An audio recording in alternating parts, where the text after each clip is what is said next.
बिस्मिल्लाहिर्रहमानिर्रहीम। अस्सलाम वालेकुम स्टूडेंट्स, मैं Mohammad Zeeshan Merit Boarding and Day School and College की ऑनलाइन क्लासेस में आपको खुशामदीद कहता हूँ। तो क्लास नाइन्थ क्लास आप लोगों ने chapter number 1 fundamentals of chemistry में last time empirical and molecular formula पढ़ चुके हो आप लोग। तो आज आप लोगों का न्यू टॉपिक है फार्मूला यूनिट। तो फार्मूला यूनिट क्या चीज़ होती है उसको समझने से पहले आप लोग एक बात ज़हन नशीन कर लें कि फार्मूला जैसे हर कोवलेंट कंपाउंड को रिप्रेजेंट किया जाता है उसके मॉलिक्यूलर फार्मूला से, वैसे ही तमाम आयनिक कंपाउंड्स को रिप्रेजेंट किया जाता है किससे? फार्मूला यूनिट से। अब अगर फार्मूला यूनिट की डेफिनेशन की बात करें तो फिर formula unit is the smallest repeating unit of an ionic compound.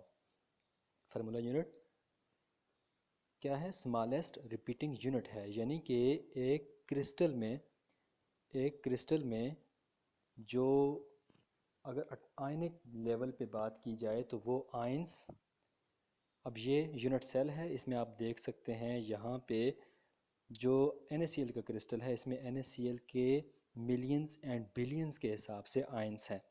ठीक है, अगर उनके आयनिक लेवल पे बात की जाए तो अगर NaCl का है तो इसमें जो यूनिट सेल है NaCl के, मसलन ये एक यूनिट सेल है, ये दूसरा यूनिट सेल है, ये तीसरा यूनिट सेल है, ये कंबाइन हो के डिफरेंट डायमेंशंस में पूरे का पूरा क्रिस्टल बना देते हैं।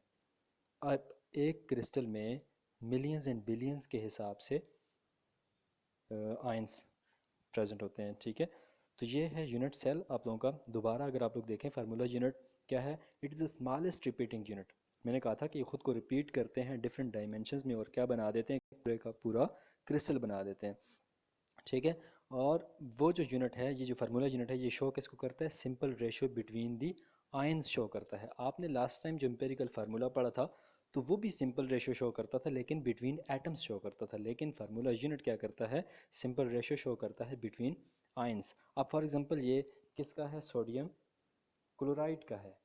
ये वाला क्रिस्टल सोडियम क्लोराइड का है अगर, तो इसमें Na और Cl जो फार्मूला यूनिट है वो मिलियंस एंड बिलियंस के हिसाब से ये अरेंज है डिफरेंट डायमेंशंस में और ये पूरे का पूरा क्रिस्टल बना रहे हैं। मसलन अगर यहाँ पे आप लोग देखें, ये जो पहले वाला फिगर है, यूनिट सेल है NaCl का, इसमें जो कॉर्नर्स पे आप लोगों को बड़े बॉल्स नज़र आ रहे हैं तो ये किसको शो कर रहे हैं? क्लोराइड आयन को। ठीक है, और इनके दरमियान जो दो कैपिटल बॉल्स के दरमियान जो डॉट्स हैं, दिस वन, ये शो कर रहे हैं सोडियम आयंस को।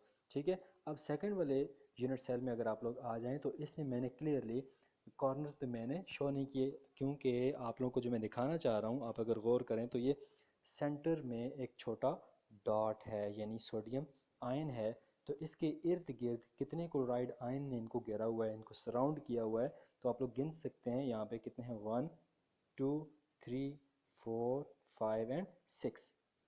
अगर एक सोडियम को 6 क्लोराइड आयंस ने सराउंड किया हुआ है तो वैसे ही एक क्लोराइड आयन को 6 सोडियम आयंस ने भी सराउंड किया हुआ है, तो इसकी क्या बन रही है? 6:6। लेकिन फार्मूला यूनिट आपके पास क्या है? फार्मूला यूनिट आपको क्या बताता है? Simplest ratio between ions. क्या बताता है? Simplest ratio between ions. ठीक है, तो इसमें अगर आप लोग देखें तो इसकी सिंपलेस्ट रेशो क्या बन रही है? 6:6 हो तो सिंपलेस्ट रेशियो क्या बन रही है? 1:1। क्या मतलब? एक Na के साथ कितने? एक Cl। ठीक है, तो ये है सिंपल फार्मूला यूनिट। अब एग्जांपल के तौर पे मैं अगर आपको दिखाऊं, यहाँ पे सोडियम क्लोराइड है, सोडियम क्लोराइड है, तो इसमें आप देख सकते हैं अपोजिट चार्जेस हैं, प्लस भी है माइनस भी है, तो ये क्या है? फार्मूला है। ठीक है, इसी तरह एक और पोटाशियम क्लोराइड है, इसमें भी अपोजिट चार्जेस हैं, प्लस भी है माइनस भी है, तो ये इसको हम क्या कहेंगे? फार्मूला कहेंगे। ठीक है, similarly ammonium chloride, these are also opposite charges, so we count it in formula. Got it? तो समटाइम्स कुछ एटम्स ऐसे होते हैं जो कंबाइन हो जाते हैं लेकिन उन पे कोई चार्ज नहीं होता, लाइक वाटर। तो वाटर को हम फिर फार्मूला नहीं कहेंगे, हम कहेंगे इसको मॉलिक्यूल कहेंगे। ठीक है, इसी तरह NH3 का मॉलिक्यूल है, तो इस पे भी कोई आपको अपोजिट चार्ज प्लस माइनस नज़र नहीं आ रहा, तो पॉजिटिव और नेगेटिव आयंस जब नहीं होंगे तो उसको हम किस में काउंट करेंगे? मॉलिक्यूल में काउंट करेंगे। ठीक है, तो अब ये आप लोगों का होमवर्क है कि आप लोग मुझे बताओगे कि CO2 क्या चीज़ है? फार्मूला में काउंट करोगे इसको या मालिक्यूल में काउंट करोगे। सिमिलरली सोडियम हाइड्रोक्साइड है तो इसको आप लोग मालिक्यूल कहोगे या फार्मूला कहोगे, तो ये आप लोगों का होमवर्क है। ठीक है, नेक्स्ट आप लोगों का जो टॉपिक है वो है molecular mass and formula mass. तो अब मेरे ख्याल से आप लोगों को इसमें कोई भी कन्फ्यूजन बाकी नहीं रहनी चाहिए कि मालिकुलर मैस का लफ्ज़ आ गया तो आप लोग जो है फ़ौरन आप लोगों के जहन में क्या आ जाना चाहिए, कोवलेंट मालिक्यूल्स आ जाने चाहिए। और दूसरी तरफ अगर फार्मूला मैस है तो उसके लिए आप लोगों के फ़ौरन आयनिक कंपाउंड्स आपके जहन में आ जाने चाहिए। ठीक है, तो मालिकुलर मैथ्स की अगर डेफिनेशन करें तो मालिकुलर मैथ्स क्या है, सम है। किस चीज़ का सम है, sum of relative atomic masses of all the atoms present in the molecule, sum of the relative atomic masses। क्या मतलब इस बात का कि एक मालिक्यूल है, ज़ाहिर से बात है, मैंने पहले भी कहा था कि मालिक्यूल किससे मिलके बना होता है, एटम से मिलके बना होता है। तो अगर आपने उस मालिक्यूल का मैस फाइंड करना है तो आप लोगों ने उसके अंदर के एटम्स का एटॉमिक मैस फाइंड करना होता है, और उसके अंदर जितने भी एटम हैं उसके एटॉमिक मैसेज आप लोग लिखेंगे, उसका सम करेंगे तो वो आपके पास क्या बन जाएगा, क्या बन जाएगा, मालिकुलर मैस बन जाएगा। ठीक है, फॉर एग्जांपल यहाँ पे अगर मैं देखूँ कि क्या कहता है, molecular mass of a substance can be calculated by adding relative atomic masses of all the atoms in one molecule of the substance. तो यहाँ पे एग्जांपल है C2H6 जिसको इथेन कहते हैं, इथेन का मॉलिक्यूल है। तो इसमें आप लोग अगर देखें कितने एटम्स हैं, कार्बन के 2 एटम्स हैं और हाइड्रोजन के 6 एटम्स हैं। तो आप लोगों ने करना क्या है कि इनके अंदर के जो एटम्स हैं उनके एटॉमिक मैसेज लगाओ, उनका सम करो तो आपके पास मॉलिक्यूलर मैस आ जाएगा। लेकिन यहाँ पे एक और बात आप लोगों ने ध्यान में रखनी है कि यहाँ पे जो एटम मैस, एटॉमिक मैस है वो एक कार्बन का है, इसी तरह एटॉमिक मैस है तो वो किसी एक हाइड्रोजन का है। ठीक है, लेकिन आपने क्या करना है, नंबर ऑफ़ एटम्स देखने हैं जो सबस्क्रिप्ट में, ये जो सबस्क्रिप्ट में लिखे होते हैं 2, 6 या जो भी नंबर हो, उस चीज़ से आपने मल्टीप्लाई करना है। ठीक है, अगर मैं इसको n कहूँ, नंबर ऑफ़ एटम्स को n, तो आपने उससे मल्टीप्लाई करना होता है। ठीक हो गया, तो यहाँ पे अगर देखें कार्बन कितने एटम हैं इसके, 2 एटम हैं। तो 2 से फिर मल्टीप्लाई करना है किसको, एक कार्बन के एटॉमिक मैस को। तो एक एक एक कार्बन का एटॉमिक मैस कितना है, 12 है। तो 2 का कितना हो जाएगा, 24। सिमिलरली अब यहाँ पे जो फार्मूले वाला सम है तो उसमें ये इसकी बात की गई है कि ये वाला सम, ठीक है, यानी बिटवीन सम ऑफ एटम्स।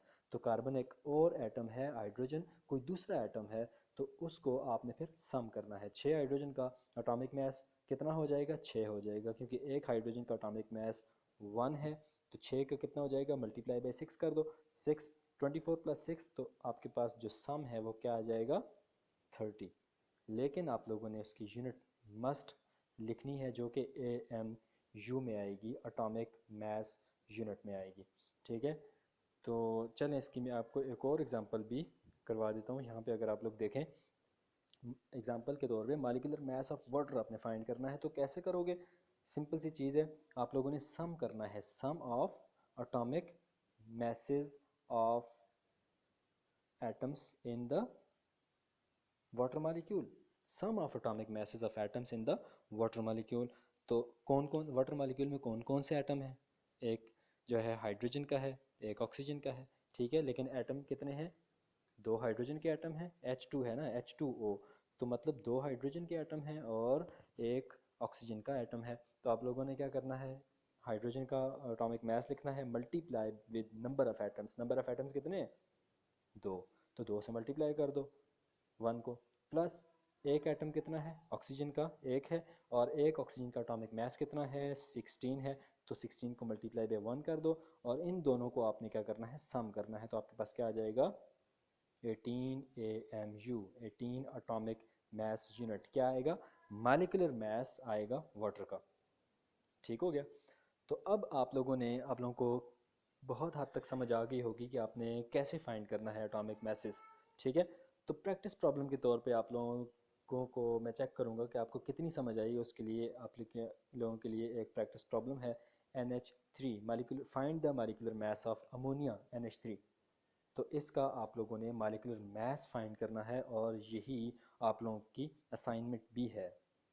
ठीक हो गया, नेक्स्ट अगर बात करें फार्मूला मैथ्स की, तो मेरे ख्याल से अब आप अगर आपके सामने फार्मूला मैथ्स आए या मॉलिक्यूलर मैथ्स आए तो इसमें कोई कन्फ्यूजन अब आप लोगों को नहीं होनी चाहिए कि फार्मूला मैथ्स क्या होता है। तो क्या होता है, किसी भी आयनिक कंपाउंड का मैस, एटॉमिक मैस। ठीक है, ज़ाहिर है फार्मूला का लफ्ज़ आप जब यूज़ करते हो तो आपके जहन में आयनिक कंपाउंड आ जाना चाहिए, क्योंकि आयनिक कंपाउंड्स के लिए आप लफ्ज़ फार्मूला मैस भी यूज़ करते हो, फार्मूला यूनिट भी यूज़ करते हो। ठीक है, तो उसी फार्मूला यूनिट का मैस है ये, इसको कहते हैं फार्मूला मैस। तो अगर एग्जाम इसकी डेफिनेशन करें तो क्या होगा, formula mass is the sum of the atomic masses of ions present in formula unit of an ionic compound. ठीक है, formula mass is the sum of the atomic masses of ions present in the formula unit of an ionic compound. क्या मतलब कि इस किसी भी ionic compound में जो एटम्स हैं या जो आयंस हैं, ठीक है, यहाँ पे लफ्ज़ क्या यूज़ किया हुआ है, एटम्स या आयंस, उनका एटॉमिक मैस। तो याद रखें, आयन हो या एटम हो, उसका एटॉमिक मैस सेम रहेगा, चेंज नहीं होगा। ठीक है, तो इसको आप कैलकुलेट करें, कैसे करेंगे, formula mass is calculated in the same manner as we did for molecular mass. Molecular mass का जैसे आप लोगों ने किया था, कैसे किया था मॉलिक्यूलर मैस का, बिल्कुल ऐसे ही किया था कि sum of atomic masses of relative atomic masses of atoms present in the molecule. तो उसमें भी कोई चेंज नहीं है, मेथड सेम है, सिर्फ नाम का फ़र्क है। ठीक है, यहाँ पे भी अगर आप लोग देखें, sum of atomic masses of atoms present in the या sum of atomic masses of ions और atoms present in the formula unit of an ionic compound. किसी भी फार्मूला यूनिट जो है उसका मैस जब आप लगाओगे तो आपके पास क्या आ जाएगा, फार्मूला मैस आ जाएगा। तो for example sodium chloride, sodium chloride का अगर मैं आपको एग्जांपल दिखाऊं तो फार्मूला मैस ऑफ NaCl क्या है, उसका फार्मूला क्या होगा, मेथड क्या होगा फाइंड करने का, sum of atomic masses of ions in the ionic compound. तो यहाँ पे आयनिक कंपाउंड आपके पास कौन है, NaCl है। ठीक है, तो इसके अंदर कौन कौन से आयन है, सोडियम के हैं और क्लोराइड आयन है। ठीक है, तो इनका आपने क्या करना है, सिंपल सी चीज़ है, एटॉमिक मैस लिखना है। सोडियम का एटॉमिक मैस कितना होगा, 23 होगा।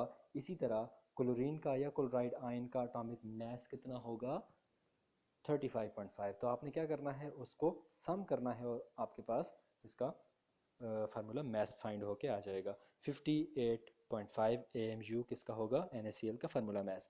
अब प्रैक्टिस प्रॉब्लम के तौर पे आप लोगों को एक और मैं एग्जांपल दे रहा हूँ, KCl, यानी कि आप लोगों ने पोटाशियम क्लोराइड का फार्मूला मैस आपने फाइंड करना है।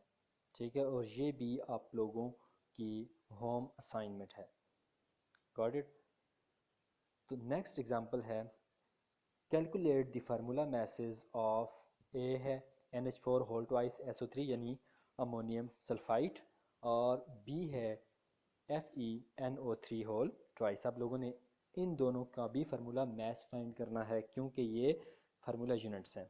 ठीक है, तो इनके फार्मूला मैसेज होंगे, ये मॉलिक्यूल्स नहीं है कि आप लोगों को मॉलिक्यूलर मैस का पूछा जाए। तो यहाँ पे अगर आप लोग देखें, नाइट्रोजन यहाँ पे कितने हैं, 2 नाइट्रोजन के एटम्स हैं। तो एक नाइट्रोजन का एटम जो है उसका एटॉमिक मैस कितना होगा, 14 AMU होगा। ठीक है, तो उसको अपने नंबर ऑफ़ एटम से मल्टीप्लाई करना है, और नंबर ऑफ़ एटम्स कितने हैं, 2 हैं। तो टोटल कितना हो जाएगा, 28 AMU। इसी तरह हाइड्रोजन है, तो एक हाइड्रोजन का 1 AMU, 8 हाइड्रोजन का जो एटॉमिक मैस होगा वो 8 AMU हो जाएंगे। ठीक है, इसी तरह सल्फ़र है, तो एक सल्फ़र का एटम है तो उसका एटॉमिक मैस लगा दो, जस्ट 32 AMU। ऑक्सीजन है तो 3 ऑक्सीजन के एटम्स हैं, 48 AMU उसका ऑक्सीजन का 3 एटम्स का मैस आ जाएगा। तो अगर सम करें इसका फार्मूला मैस तो आपके पास क्या आ जाएगा, 116 AMU फार्मूला मैस आएगा अमोनियम सल्फाइड का। सिमिलरली बी है, उसमें आप लोगों ने FeNO3 होल ट्वाइस यानी आयरन है, ठीक है, उसका 56 AMU है। नाइट्रोजन 2 एटम्स हैं तो 28 AMU होगा। ऑक्सीजन है तो 6 इसके एटम्स हैं और 6 मल्टीप्लाई बाय 16 AMU 96 हो जाएगा, और सम आप करें आप लोग तो इसका 180 AMU आ जाएगा। इसका फार्मूला मैस किसका, FeNO3 होल ट्वाइस का। ठीक हो गया, या फेरस नाइट्रेट का।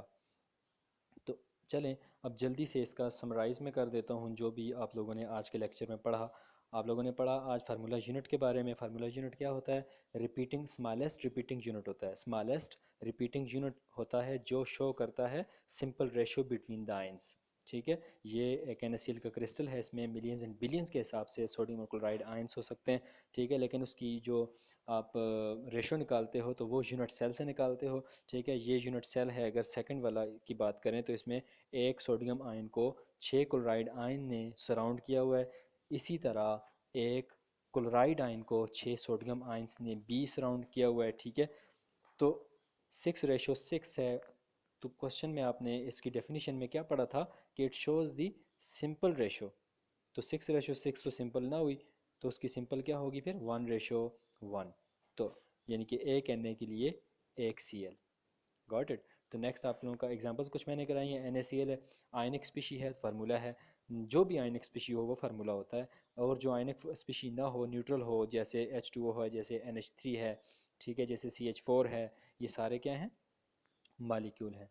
ठीक है, जैसे HCl को भी मालिक्यूल कह सकते हैं आप लोग। अच्छा, की डिफरेंस आप लोगों को मैं बता दूं, आयनिक जो फार्मूला होगा या मालिक्यूल होगा उसमें की डिफरेंस आयनिक और कोवलेंट मालिक्यूल्स में ये है कि जब देखो कि अगर मेटल का कोई एटम है, जैसे सोडियम एक मेटल है और वो नॉन मेटल के साथ अटैच किया हुआ है, तो वो फार्मूला होगा, उसको आप फार्मूला में काउंट करोगे क्योंकि वो आयनिक कंपाउंड है। लेकिन अगर जो कोवलेंट के लिए बता रहा हूँ, अगर वो जो नॉन मेटल है वो किसी दूसरे नॉन मेटल के साथ अटैच किया हुआ है, जैसे नाइट्रोजन और हाइड्रोजन है, जैसे हाइड्रोजन और ऑक्सीजन दोनों ही नॉन मेटल हैं, तो उसको हम किस में काउंट करेंगे? मालिक्यूल में काउंट करेंगे। ठीक है, तो की डिफरेंस आप लोग ध्यान में रखें। अगर मेटल एटम किसी नॉन मेटल से जुड़ा हुआ है तो वो फार्मूला है, अगर नॉन मेटल किसी नॉन मेटल से जुड़ा हुआ है तो वो मालिक्यूल है। ठीक है, तो ये दोनों जो CO2 है और उसके बाद जो NaOH है, इसका आप लोगों ने ख़ुद मुझे बताना है कि ये किस में काउंट होंगे। इसी तरह मॉलिक्यूलर मैस आपने पढ़ा था, कुछ भी नहीं करना है इसमें, जस्ट सम ऑफ एटम्स है, sum of atomic masses of all the atoms है जो भी इस मॉलिक्यूल में प्रेजेंट हो, चाहे वो इथेन हो, मीथेन हो, जो भी हो। ठीक है, फार्मूला मैस है। तो अच्छा, उसके बाद प्रैक्टिस प्रॉब्लम NH3 का मैंने आपको कहा था कि ये आप लोगों ने खुद करना है। ठीक है, तो नेक्स्ट क्या है? Formula maths. तो किसी भी आयनिक कंपाउंड का जो आयंस उसमें अंदर मौजूद होते हैं उसका एटॉमिक मैथ लगाओ, उसको सम करो, तो आपके पास उसका फार्मूला मैथ्स आ जाएगा। ठीक हो गया। नेक्स्ट आप लोगों का इसकी एग्जांपल मैंने NaCl की कराई है, उसके बाद आप लोगों को एग्जांपल के तौर पे KCl दिया है कि ये आप लोगों की होम असाइनमेंट है। तो चलें, यहाँ तक अगर आप लोगों को समझ आ गया है तो फिर आप लोगों की एग्जांपल जो हैं ये भी आपकी असाइनमेंट्स हैं। ठीक है, ये वाली असाइनमेंट्स। तो खास अगर आज के लेक्चर में कोई भी क्वेश्चन है आपका तो आप लोग कमेंट सेक्शन में पूछ सकते हो। चलें, इंशाल्लाह मिलते हैं नेक्स्ट वीडियो में, तब तक आप लोग अच्छे से स्टडी करें, और आप लोगों को जो लेक्चर्स मेरे हैं उसकी आप लोगों ने प्रॉपरली नीड नोटबुक पे नोट डाउन करना है। और उसके बाद जो मैं आप लोग प्रैक्टिस प्रॉब्लम या एग्जांपल अलग से बताता हूँ या प्रैक्टिस देता हूँ तो वो आप लोगों की होम असाइनमेंट्स हैं। जैसे ये वाली एग्जांपल आपकी होम असाइनमेंट है, और उसके बाद ये वाला प्रैक्टिस प्रॉब्लम KCl का आप लोगों को होम असाइनमेंट है। उसके बाद NH3 का मॉलिक्यूलर मैथ आपने फाइंड करना है, ये आपका असाइनमेंट है। लेकिन जो लेक्चर है फार्मूला यूनिट, मॉलिक्यूलर मैथ्स और ये सारी चीज़ें, तो ये आप लोगों ने प्रॉपरली नोटबुक पे अच्छी नीट एंड क्लीन राइटिंग में आप लोगों ने नोट डाउन करना है। चैनल क्लास इंशाल्लाह मिलते हैं नेक्स्ट वीडियो में। Thank you so much.